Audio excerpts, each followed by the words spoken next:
ತಿಮ್ರೊಡ್ಡಿ ಎಲ್ಲಿ ಕೆಲಸ ಮಾಡ್ಕೊಂಡು ಎಲ್ಲಿ ದುಡ್ಡು ಮಾಡ್ತಾ ಇದ್ದ? ಧರ್ಮಸ್ಥಳದಲ್ಲೇ ಇದ್ದಿತ್ತಾನೆ. ಅವನಿಗೆ ದುಡ್ಡು ಬರೋವರೆಗೂ ಧರ್ಮಸ್ಥಳ ಚೆನ್ನಾಗಿತ್ತ? 2010 ಧರ್ಮಸ್ಥಳ ಚೆನ್ನಾಗಿತ್ತ ನಿಂಗೆ? ಈಗ ನೀನು ಧರ್ಮಸ್ಥಳ ಆಚೆಗೆ ಹಾಕಿರು, ಈಗ ನಿನಗೆ ಧರ್ಮಸ್ಥಳ ಸರಿ ಇಲ್ಲ. ನೀನು ಗಣೇಶ ಇಡ್ತೀನಿ ಅಂದ್ರೆ ಇದೇ ಧರ್ಮಸ್ಥಳದಿಂದ 55,000 ಇಸ್ಕೊಂಡು ಹೋಗ್ತಿದ್ದಲ್ಲ, ಅವ್ರು ಕೊಟ್ಟಿಲ್ವಾ, ನೀನು ಇಸ್ಕೊಂಡಿಲ್ವಾ? ಯಾವ್ದು ಸುಳ್ಳು? ಇವನು ದುಡ್ಡು ಮಾಡ್ಕೊಳ್ಳೋಕ್ಕೋಸ್ಕರ ಇಲ್ಲಿರೋದು ಧರ್ಮಸ್ಥಳದ ಹೆಸರು ಹಾಳು ಮಾಡ್ತಾನೆ ಅಂತ ತೆಗೆದು ಆಚೆಗೆ ಹಾಕಿದ್ರು, ನೀನು ಈಗ ಧರ್ಮಸ್ಥಳದ ವಿರುದ್ಧ ಬರ್ತೀಯಾ? ಈಗ ಸಮೀರ್ MD ಅವ್ರು ಆಗಿರ್ಬೋದು ಸರ್, ನೀವು ಹೇಳಿದ್ರಿ. ಸೊ ಅವ್ರು ಹೇಳ್ತಾರೆ ನನ್ನ ವಿಡಿಯೋ ಎಡಿಟರ್ಗೆ ದುಡ್ಡು ಕೊಡೋಕೆ ನನ್ನ ಹತ್ರ ಕಾಸಿಲ್ಲ, ನನಗೇನಿಂದ ದುಡ್ಡು ಬರುತ್ತೆ ಅಂತ. ನೀವೇ ಮಾಡಿಸಿ ಒಂದು ವಿಡಿಯೋ ಎಡಿಟ್ ಎಷ್ಟಾಗುತ್ತೆ ದುಡ್ಡು ಅಂತ ಗೊತ್ತಾಗುತ್ತೆ. ಅದಕ್ಕೆ ಸರ್, ಈಗ ಬೇರೆಯವ್ರ ರೆವೆನ್ಯೂ ಬಗ್ಗೆ ಮಾತಾಡಿದ್ವಿ. ನಿಮ್ಮ ರೆವೆನ್ಯೂ ಏನು ಸರ್?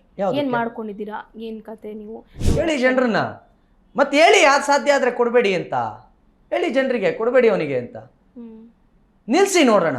ನನಗೆ ₹1 ಬರ್ದಂಗೆ ನಿಲ್ಸ್ಬಿಟ್ರೆ ನೀವು ಆಗ ಬಂದು ಕೇಳಿ, ಪುನೀತ್ರ ನಿಮಗೆ ದುಡ್ಡು ಕೊಡೋರು ನಿಂತೋಗ್ಬಿಟ್ಟವ್ರೆ, ದುಡ್ಡೆಲ್ಲಿಂದ ಬರುತ್ತೆ ನಿಮಗೆ ಅಂತ ನಾನು ಈಗಲೂ ತೋರಿಸ್ತೀನಿ. ಪ್ರತಿ ತಿಂಗಳು ನನಗೆ ಹಣ ಕೊಡ್ತಾರೆ. ಅಂದರೆ ಸರ್, ಈಗ ಧರ್ಮಸ್ಥಳದ ಕ್ಷೇತ್ರಕ್ಕಾಗಿರ್ಬೋದು ಅಥವಾ ಧರ್ಮಾಧಿಕಾರಿ ವೀರೇಂದ್ರ ಹೆಗ್ಡೆಯವರ ಮುಖಕ್ಕೆ ಮಸಿ ಬಳಿಯುವಂತಹ ಕೆಲಸವನ್ನು ನಮ್ಮ ಹಿಂದೂಗಳೇ ಮಾಡ್ತಿದ್ದಾರಾ ಹಾಗಾದರೆ? ಯಾಕಂತಂದರೆ ನಾವು ಆ ಸ್ಥಳವನ್ನು ಯಾವ ರೀತಿ ಧರ್ಮಸ್ಥಳ ಅಂದರೆ ನಮಗೀಗಲೂ ಕೂಡ ಒಂದು ರೀತಿ ಅದನ್ನು ನಾವು ಎಕ್ಸ್ಪ್ಲೇನ್ ಮಾಡೋದಕ್ಕೆ ಸಾಧ್ಯ ಇಲ್ಲ. ಆ ರೀತಿಯಾದಂಥ ಕ್ಷೇತ್ರವನ್ನು ಯಾಕೆ ಟಾರ್ಗೆಟ್ ಮಾಡ್ತಾರೆ ಹಾಗಾದರೆ? ಪಾವಿತ್ರತೆಯನ್ನು ಹಾಳು ಮಾಡೋದಿದೆಯಲ್ಲ, ನಾನು ಒಂದು ಹೇಳ್ತೀನಿ. ಏನಾಗುತ್ತೆ, ಅಲ್ಲಿ ಆಟೋ ಚಾಲಕರು ಇರ್ತಾರೆ, ಅವ್ರದ್ದೊಂದು ಗುಂಪಿರುತ್ತೆ, ಅದರಲ್ಲಿ ಯಾರೋ ಒಬ್ಬ ತಪ್ಪು ಮಾಡ್ತಾನೆ, ತೆಗ್ದು ಆಚೆಗೆ ಹಾಕ್ತಾರೆ. ಅಲ್ಲೆಲ್ಲೋ ನೇತ್ರಾವತಿಲಿ ಕೆಲಸಕ್ಕೆ ಇರ್ತಾನೆ, ಅದರಲ್ಲಿ ಯಾರೋ ಒಬ್ಬ ತಪ್ಪು ಮಾಡ್ತಾನೆ, ತೆಗ್ದು ಆಚೆಗೆ ಹಾಕ್ತಾರೆ. ಎಲ್ಲೋ ಊಟ ಬಡಿಸೋ ಹತ್ರ ಒಬ್ಬ ಇರ್ತಾನೆ, ಅದರಲ್ಲಿ ಏನೋ ತಪ್ಪು ಮಾಡ್ತಾನೆ, ನೀನು ಸರಿ ಇಲ್ಲ ಹೋಗಪ್ಪ ಕೆಲಸ ಬಿಟ್ಟು ಅಂತಾರೆ. ಇನ್ನೆಲ್ಲೋ ಬೇರೆ ಕೆಲಸ ಮಾಡ್ಕೊಂಡು ಆನೆ ಬೇರೆ ಯಾವುದೋ ಕೆಲಸ ಮಾಡ್ಕೊಂಡಿರ್ತಾರೆ. ಏನೋ ತಪ್ಪುಗಳು, ಯಾಕೆಂದರೆ ಸಹಸ್ರ ಜನ, ಲಕ್ಷಾಂತರ ಜನ ಬಂದು ಹೋಗೋ ಜಾಗದಲ್ಲಿ ಏನೋ ಹಣದ ಆಸೆಗೋ ಮತ್ತೆ ಯಾವುದೋ ಆಸೆಗೋ ಎಲ್ಲೋ ಮಾರು ಹೋಗ್ತಾರೆ, ಕೆಟ್ಟದ್ದು ಮಾಡ್ತಾರೆ, ನಿಮ್ಮನ್ನು ಕಳಿಸ್ತಾರೆ ಆಚೆಗೆ. ಈ ರೀತಿ ಆಚೆಗೆ ಬಂದವರೆಲ್ಲ ಒಂದು ಗುಂಪಾಗ್ತಾರೆ. ತಿಮ್ರೊಡ್ಡಿ ಎಲ್ಲಿ ಕೆಲಸ ಮಾಡ್ಕೊಂಡು ಎಲ್ಲಿ ದುಡ್ಡು ಮಾಡ್ತಾ ಇದ್ದ? ಧರ್ಮಸ್ಥಳದಲ್ಲೇ ಇದ್ದಿತ್ತಾನೆ. ಅವನಿಗೆ ದುಡ್ಡು ಬರೋವರೆಗೂ ಧರ್ಮಸ್ಥಳ ಚೆನ್ನಾಗಿತ್ತ? 2010 ಧರ್ಮಸ್ಥಳ ಚೆನ್ನಾಗಿತ್ತ ನಿಂಗೆ? ಆಗೇನು ನಡೆದಿಲ್ಲ.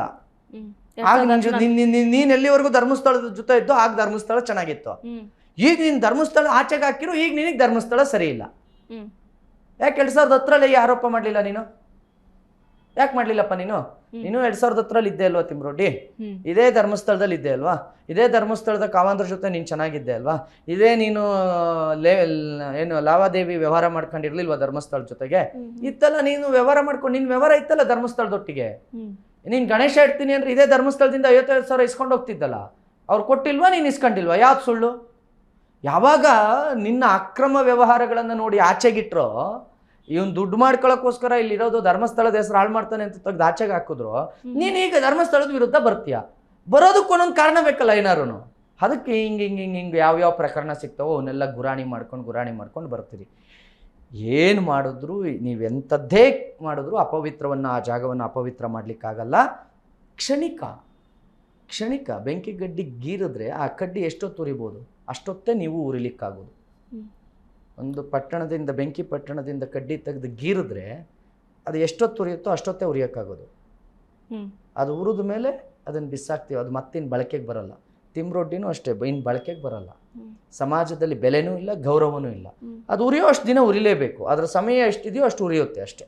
ಓಕೆ, ತಿಮ್ರೊಡ್ಡಿ ಓಕೆ ಸರ್, ಅವ್ರು ಮಾಡಿರುವಂತಹ ಕೆಲಸಕ್ಕೆ ಏನೋ ಊರಿಂದ ಆಚೆ ಹಾಕಿದ್ರು, ಫೈನ್.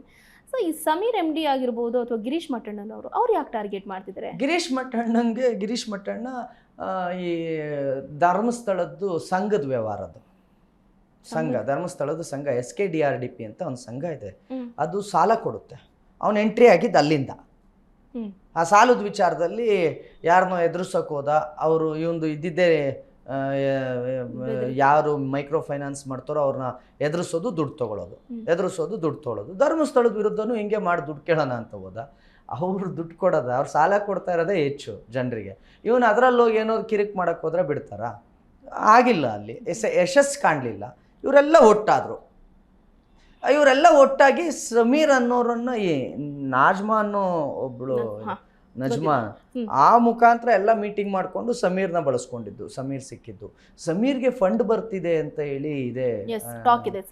ಸಮೀರ್ಗೆ ಅನೇಕ ಹೊರದೇಶಗಳಿಂದ ಫಂಡ್ ಬಂದಿದೆ ಅಂತ, ಅದು ತನಿಖೆ ಆಗಬೇಕು, ನ್ಯಾಷನಲ್ ಇನ್ವೆಸ್ಟಿಗೇಷನ್ ಆಗಬೇಕು ಅಂತ ಇದೆ. ನೋಡೋಣ. ಅದು ಈಗ ಇನ್ವೆಸ್ಟಿಗೇಷನ್ಗೆಲ್ಲ ಪ್ರೆಸರ್ ಮಾಡ್ತಾ ಇರ್ಬೇಕಾದ್ರೆ ನಾನು ಆ ವಿಚಾರ ಮಾತಾಡೋದಿಲ್ಲ, ನೋಡೋಣ.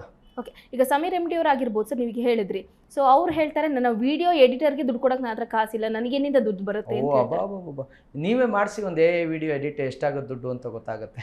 ಹಂಗೆ ನೀವೇ ಮಾಡಿಸಿ. ನಿಮ್ಮ ಚಾನಲ್ ಇದೆಯಲ್ಲ ಎಡಿಟರ್, ನಿಮ್ಮ ಚಾನಲ್ ಎಡಿಟರ್ ಫ್ರೀಯಾಗಿ ಬಂದು ಕುತ್ಕೊಂಡು ಮಾಡ್ತಾರಾ ಈ ಕೆಲಸನ? ಈಗ ನಾನು ವಿಡಿಯೋ ತೊಗೊಂಡಿದ್ದೀರಿ, ಈ ಎಡಿಟ್ ಮಾಡಬೇಕು ಅಂತಂದ್ರೆ ಅವ್ರಿಗೆ ಪೇಮೆಂಟ್ ಕೊಡಲ್ವಾ ನೀವು? ಎಲ್ಲಿಂದ ಬರಬೇಕು ಅದನ್ನೆಲ್ಲ ಮೇಂಟೈನ್ ಮಾಡೋಕ್ಕೆ? ಒಂದು ರೆವಿನ್ಯೂ ಬೇಕೇ ಬೇಕಲ್ಲ. ಬರೀ ಯೂಟ್ಯೂಬ್ ರೆವಿನ್ಯೂ ಇಂದ ಮಾಡ್ಲಿಕ್ಕಾಗತ್ತಾ ಚಾನಲ್? ನಿಮ್ದೇ ಸಾಧ್ಯ ಇದೆಯಾ? ಮತ್ತೆ ಹೆಂಗೆ ಎಲ್ಲಿಂದ ಮಾಡ್ತಾನೆ ಅಷ್ಟು ವೀಡಿಯೋಸು? ಅದು ಎಷ್ಟು ನಾನು ಹೇಳ್ತೀನಲ್ಲ, ಇವತ್ತಿನವರೆಗೂ ಅವನು ವಿಡಿಯೋ ಎಡಿಟಿಂಗ್ ಇದೆಯಲ್ಲ ಅಷ್ಟು ಇದಾಗಿ ಯಾರೂ ಮಾಡಿಲ್ಲ. ಯಾರು ಮಾಡ್ತಾರೆ ಅಷ್ಟು ದೊಡ್ಡ ಮಟ್ಟದಲ್ಲಿ? ಆಮೇಲೆ ಇನ್ನೊಂದು, ಯೂಟ್ಯೂಬ್ನಲ್ಲಿ ತುಂಬ ಜನರು ತುಂಬ ಸಾಹಸ ಮಾಡಿದ್ದಾರೆ ಬೆಳಿಬೇಕು ಅಂತ. 8-10 ವಿಡಿಯೋಗೆ ಮಿಲಿಯನ್ಸ್ ಗಟ್ಟಲೆ ವ್ಯೂಸ್ ಬರಬೇಕು ಅಂತ ಅಂದರೆ ಅದಕ್ಕೂ ಕೂಡ ಅಂತಾರಾಷ್ಟ್ರೀಯ ಮಟ್ಟದಲ್ಲಿ ಕುತಂತ್ರ ನಡೆದಿದೆ, ಷಡ್ಯಂತ್ರ ನಡೆದಿದೆ ಅನ್ನೋದಿದೆ. ನೋಡೋಣ, ಅದೆಲ್ಲ ತಮಿಳ್ನಾಡಲ್ಲಿ ಒಬ್ಬ ಕೂತ್ಕೊಂಡು, ಕೇರಳದಲ್ಲಿ ಒಬ್ಬ ಕುಳಿತುಕೊಂಡು ಈ ಕತೆಗಳನ್ನೆಲ್ಲ ಬಿಟ್ಕೊಂಡು ಷಡ್ಯಂತ್ರ ಮಾಡಿದ್ರೆ, ಕೇರಳದಲ್ಲಿ ದೇವರ ಮೇಲೆ ಇದ್ದಿದ್ದ ನಂಬಿಕೆಯನ್ನು ಜನರಿಂದ ಹಾಳು ಮಾಡಿದ್ರು, ಭಕ್ತಿಯನ್ನು ಹಾಳು ಮಾಡಿದ್ರು. ಮೊದಲೆಲ್ಲ ಅಯ್ಯಪ್ಪ ಸ್ವಾಮಿ ಕರ್ನಾಟಕದಿಂದ ಹೆಂಗೆ ಹೊರಡ್ತಿದ್ರು ಗೊತ್ತಾ? ಮೊದಲೆಲ್ಲ ಕರ್ನಾಟಕದಿಂದ ಅಯ್ಯಪ್ಪ ಸ್ವಾಮಿ ಮಾಲೆ ಹಾಕೊಂಡು ಹೊರಡ್ತಿದ್ದವ್ರ ಸಂಖ್ಯೆ ಭಾಳ ದೊಡ್ಡ ಮಟ್ಟದಲ್ಲಿತ್ತು, ಹಾಳು ಮಾಡಿದ್ರು. ಕೇರಳದಲ್ಲಿ ಹಾಳು ಮಾಡಿದ್ರು. ಈ ಕರ್ನಾಟಕಕ್ಕೆ ಬಂದವ್ರೆ. ಕರ್ನಾಟಕದಲ್ಲಿ ಅತ್ಯಂತ ಶ್ರದ್ಧಾ ಕೇಂದ್ರ ಯಾವುದು? ರಾಜ್ಯದ ಮೂಲೆ ಮೂಲೆಯಿಂದಲೂ ಬರುವಂಥ ಜನ ಎಲ್ಲಿಗೆ? ಧರ್ಮಸ್ಥಳಕ್ಕೆ. ಈ ಧರ್ಮಸ್ಥಳ ಹೊಡೆದು ಬಿಟ್ರೆ ಈಸಿ. ಅದಕ್ಕೆ ಇದೆಲ್ಲ ಷಡ್ಯಂತ್ರಗಳಿಗೆ ನಾವು ಬದುಕಿರೋವರೆಗೂ ಸಾಧ್ಯ ಇಲ್ಲ. ತುಂಬ ಜನ ಹೆದರ್ತಾರೆ. ಜನ 2 ಕಡೆನೂ ಇದ್ದಾರೆ. ಯಾಕೆ ಬೇಕು ಈಗ ಗೊಂದಲ? ನಮಗಿರ್ತಕ್ಕಂಥ ರೆಪ್ಯುಟೇಷನ್ ಯಾಕೆ ಹಾಳು ಮಾಡ್ಕೋಬೇಕು? ನಮಗಿರ್ತಕ್ಕಂಥ ಬೆಂಬಲವನ್ನು ಯಾಕೆ ಹಾಳು ಮಾಡ್ಕೋಬೇಕು? ಆ ವಿಚಾರಕ್ಕೆ ನಾನು ಮಾತಾಡೋದೇ ಬೇಡ. ಅಯ್ಯೋ, ಮಂಕೆ ಬೆಂಬಲ ಕೊಟ್ಟಿದ್ದು ಧರ್ಮ ಕಾರ್ಯ ಮಾಡಲಿಕ್ಕೆ, ಮತ್ತು ಅವ್ರ ಬೆಂಬಲ ಸಿಗುತ್ತೆ ಅನ್ನೋ ಕಾರಣಕ್ಕೆ ನಾವಿಲ್ಲಿ ಬಂದು ಕುಂತಿಲ್ಲ. ಧರ್ಮ ಕಾರ್ಯ ಮಾಡಬೇಕು ಅನ್ನೋ ಕಾರಣಕ್ಕೆ ಕುಂತಿದ್ದೀವಿ. ಜನ ಬೆಂಬಲ ಕೊಡಲಿ ಕೊಡ್ದೇ ಇರಲಿ, ಜನ ಏನೇ ಅಂದ್ಕೊಳ್ಳಿ, ನಾನು ಧರ್ಮ ಕಾರ್ಯವನ್ನೇ ಮಾಡ್ತೀನಿ. ಧರ್ಮ ಕಾರ್ಯವನ್ನ ಬಿಟ್ಟು ಇನ್ನೇನು ಮಾಡಲ್ಲ. ಓಕೆ ಸರ್, ಈಗ ಬೇರೆಯವ್ರ ರೆವೆನ್ಯೂ ಬಗ್ಗೆ ಮಾತಾಡಿದ್ವಿ. ನಿಮ್ಮ ರೆವೆನ್ಯೂ ಏನು ಸರ್? ಏನು ಮಾಡ್ಕೊಂಡಿದ್ದೀರಾ? ಏನು ಕತೆ? ನೀವು ಧರ್ಮ ರಕ್ಷಕರಾಗೇ ಇದ್ದೀರಾ? ಅದು ಬಿಟ್ಟರೆ ಇನ್ನೇನು ಮಾಡೋಕ್ಕೆ ಮುಂದಾಗ್ತೀವಿ? ನನಗೆ ನನ್ನ ಅಷ್ಟು ಕೆಲಸಕ್ಕೂ ಸಮಾಜ ನನ್ನ ಜೊತೆಗೆ ನಿಲ್ಲುತ್ತೆ. ಅತ್ಯಂತ ಪಾರದರ್ಶಕವಾಗಿ ನಾನಿದ್ದೀನಿ. ನೀವು ನನ್ನ ಆಫೀಸ್ನಲ್ಲಿ ಎದುರಿಗೆ ಬಂದರೆ ನನ್ನ ಲೆಕ್ಕಾಚಾರದ ಬೋರ್ಡ್ ಇದೆ, ನೋಡಿದ್ದೀರಿ. ನಂದು ವಾರ್ಷಿಕ ಎಷ್ಟು ಹಣ ಬಂತು, ಎಷ್ಟು ಖರ್ಚು ಮಾಡಿದ್ದೀನಿ ಅನ್ನೋ ಪೂರ್ತಿ ಪಟ್ಟಿ ಹಾಕಿದ್ದೀನಿ. ನನಗೆ ಜನ ದುಡ್ಡು ಕೊಡ್ತಾರೆ. ಪ್ರತಿ ವರ್ಷ ನನಗೆ ಒಟ್ಟಾರೆ ಒಂದು ವರ್ಷಕ್ಕೆ ನನಗೆ ನನ್ನ ಆಗು ಹೋಗುನ ಎಲ್ಲ ಖರ್ಚುಗಳಿಗೆ ಹಣ ಬರುತ್ತೆ. ನನಗೆ ಸಮಾಜ ಪ್ರತಿ ತಿಂಗಳು ಅವ್ರು ದುಡ್ದಿದ್ದ, ಯಾರೋ ಆಟೋ ಡ್ರೈವರ್ 100 ರೂಪಾಯಿ ಕೊಡ್ತಾನೆ, ಯಾರೋ ಒಂದು ಕಂಪನಿಯವ್ನು ಕರೆದೊಂದು 5,000 ರೂಪಾಯಿ ಕೊಡ್ತಾನೆ. ಸರ್ ಕೊಡ್ಬೇಕು ನಿಮಗೆ? ನನಗೆ ಯಾಕೆ ಕೊಡ್ಬೇಕು? ಅವ್ರನ್ನ ಕೇಳಿ, ಕೊಟ್ಟವ್ರನ್ನ ಯಾಕೆ ಕೊಡ್ತಾ ಇದ್ರ ಪುನೀತ್ ಕೆರೆಳಿಗೆ ಅಂತ ಕೊಟ್ಟವ್ರನ್ನ ಕೇಳಿ. ನಿಮಗೆ ಉತ್ತರ ಅಲ್ಲಿರಬೇಕು. ನಾನು ಇಸ್ಕೊಂಡಿದ್ದೀನಿ. ಓಕೆ, ನಿಮಗೆ ಯಾಕೆ ಕೊಡಬೇಕು ಅಂದರೆ ನಾನು ಯಾರಿಗೂ ಪಾಯಿಂಟಲ್ಲಿ ಗನ್ನಿಟ್ಬಿಟ್ಟು ದುಡ್ಡು ಕೊಡು ಅಂತ ಕೇಳಿಲ್ಲ, ಅಥವಾ ಯಾರ್ದೋ ಮನೆ ಬಾಗಿಲಿಗೆ ಹೋಗಿ ಭಿಕ್ಷೆ ಎತ್ತಿಲ್ಲ, ಜೋಳಿಗೆ ಹಿಡ್ಕೊಂಡು ಅಮ್ಮ ಕೊಡಮ್ಮ ಅಂತ. ಜನ ಕೊಡ್ತಾರ್ರಿ. ನನಗೆ ಕೇಳ್ರಿ ಜನರನ್ನ, ಯಾಕೆ ಕೊಡ್ತೀರಾ ಅಂತ ಕೇಳಿ ಜನರನ್ನ. ಮತ್ತೆ ಹೇಳಿ, ಯಾರು ಸಾಧ್ಯ ಆದರೆ ಕೊಡಬೇಡಿ ಅಂತ ಹೇಳಿ ಜನರಿಗೆ, ಕೊಡಬೇಡಿ ಅವನಿಗೆ ಅಂತ ನಿಲ್ಲಿಸಿ ನೋಡೋಣ. ನನಗೆ 1 ರೂಪಾಯಿ ಬರ್ದಂಗೆ ನಿಲ್ಲಿಸ್ಬಿಟ್ರೆ ನೀವು, ಆಗ ಬಂದು ಕೇಳಿ, ಪುನೀತ್ರ ನಿಮಗೆ ದುಡ್ಡು ಕೊಡೋರು ನಿಂತೋಗ್ಬಿಟ್ಟವ್ರೆ, ದುಡ್ಡೆಲ್ಲಿಂದ ಬರುತ್ತೆ ನಿಮಗೆ ಅಂತ, ಹೆಂಗೆ ಕೆಲಸ ಮಾಡ್ತಾ ಇದ್ದೀರಿ ಇದನ್ನ ಅಂತ ನಾನು ಈಗಲೂ ತೋರಿಸ್ತೀನಿ. ಪ್ರತಿ ತಿಂಗಳು ನನಗೆ ಹಣ ಕೊಡ್ತಾರೆ, ಸಮಾಜ ಕೊಡುತ್ತಾ ಕೆಲಸ ಮಾಡ್ತಾ ಇದ್ದೀನಿ. ಯಾಕೆ ಕೊಡ್ತಾರೆ ಅಂದರೆ ನೀವು ಅವ್ರು ಕೊಡೋರು ಕೇಳಬೇಕು. ನಾನು ಕೇಳಿದ್ರೆ ನಾನೇನು ಉತ್ತರ ಕೊಡಲಿ? Okay sir. ಓಕೆ, ಇನ್ನೊಂದು ಪುನೀತ್ ಕೆರೆಹಳ್ಳಿ ಅವರು ನವ ಡೇಸ್ ಅಂದರೆ ಇತ್ತೀಚಿನ ದಿನಗಳು ಯಾಕೋ ಸ್ವಲ್ಪ ನಾನು ಒಂದು ಆ್ಯಡ್ ಮಾಡ್ತೀನಿ. Okay sir. ಬರೀ ದುಡ್ಡು ಕೊಡೋದಿಲ್ಲ, ನಾನು ಹಾಕಿರೋ ಬಟ್ಟೆ ತಂದು ಕೊಡ್ತಾರೆ. ಮೊನ್ನೆ ಇನ್ನು ಒಬ್ರು ಪುನೀತ ಬಾಯ್ಲಿ, ಮೊನ್ನೆ ಇನ್ನು ನಂಗೊಬ್ರು ತಾಯಿ ಶಾರದಮ್ಮ ಅಂತ, ಶಾರದಮ್ಮ ಬಟ್ಟೆ ತಂದು ಕೊಟ್ಟೋಗಿದ್ದು, ಬಟ್ಟೆ ಕೊಡು.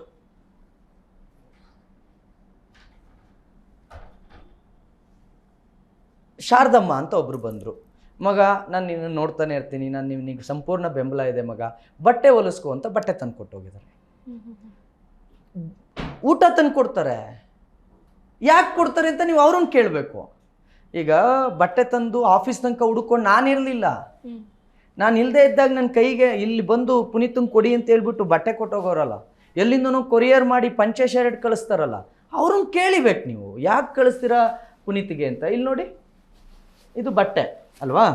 ಇವತ್ತು ನೀವು ಬರ್ತೀರಾ ಅಂತ ನಮ್ಗೆ ಏನಾದ್ರು ಗೊತ್ತಿತ್ತಾ? ಇಲ್ಲ. ಫಸ್ಟ್ ಆಫ್ ಆಲ್ ನಾನು ಈ ಕ್ವಶನ್ ಕೇಳ್ತೀನಿ. ಇಲ್ಲಿ ನೋಡಿ, ಇದ್ರಲ್ಲಿ ಏನಿದೆ ಹೆಸರು? ಇದೇನ ಈ ಗಣೇಶ ಹಬ್ಬದ ಪ್ರಯುಕ್ತ. ಇಲ್ಲಿ ನೋಡಿ, ಪುನೀತ್ ಗೌಡ ಗಣೇಶ ಹಬ್ಬದ ಪ್ರಯುಕ್ತ. ಇಲ್ಲಿ ನೋಡಿ, ಪ್ರತಿ ಒಬ್ರಿಗೂ ಕೂಡ ನಮ್ಮ ತಂಡದಲ್ಲಿ ಕೆಲಸ ಮಾಡೋ ಅಷ್ಟು ಜನ ಪೂರ್ಣಾವಧಿ ಕಾರ್ಯಕರ್ತರಿಗೆ ಬಟ್ಟೆ ತಂದು ಕೊಟ್ಟಿದ್ದಾರೆ. ಇಲ್ಲಿ ನೋಡಿ ಎಷ್ಟು ಬಟ್ಟೆ ಇದೆ. ನನ್ನ ಸಂಘಟನೆ ಅಷ್ಟು ಜನ ಕಾರ್ಯಕರ್ತರಿಗೆ ಬಟ್ಟೆ ತಂದು ಕೊಟ್ಟೋಗಿದ್ದಾರೆ. ಯಾಕೆ ತಂದು ಕೊಟ್ಟರು ಅವರು? ನೀವು ಅವ್ರನ್ನ ಕೇಳಿ ಕೊಡಬೇಡಿ ಅಂತ. ಮತ್ತು ನಾನು ಕೆಲಸ ಯಾಕೆ ಮಾಡ್ತೀನಿ ಅಂದರೆ ಇದೇ ಕಾರಣಕ್ಕೆ ಮಾಡ್ತೀನಿ. ನನಗೆ ಇನ್ಕಮ್ ಏನು ಅಂತ ಕೇಳಿದ್ರೆ ಇದೇ ನನ್ನ ಇನ್ಕಮ್ಮು. ನಾನು ಇವತ್ತು ತೊಟ್ಟಿರೋ ಈ ಬಟ್ಟೆ, ಈ ಪಂಚೆ ಜನ ಕೊಟ್ಟಿದ್ದು. ನಾನು ಹಾಕಿರೋ ಈ ಸರ ಗುಲ್ಬರ್ಗದಿಂದ ಮಡಿವಾಳಪ್ಪ ಅನ್ನೋಂತ ತಂದು ಕೊಟ್ಟಿರೋದು. ನಾನು ಹಾಕಿರೋ ಈ ದೇವರ ಮಣಿಗಳು ಪ್ರತಿಯೊಂದು, ಇದು ಲಕ್ಷ್ಮಣ್ ನರಗ್ನಳ್ಳಿ ಅಂತ ತಂದು ಕೊಟ್ಟಿರೋದು. ಇದು ಒಬ್ಬರು ಅಮ್ಮ ತಂದು ಕೊಟ್ಟಿರೋದು.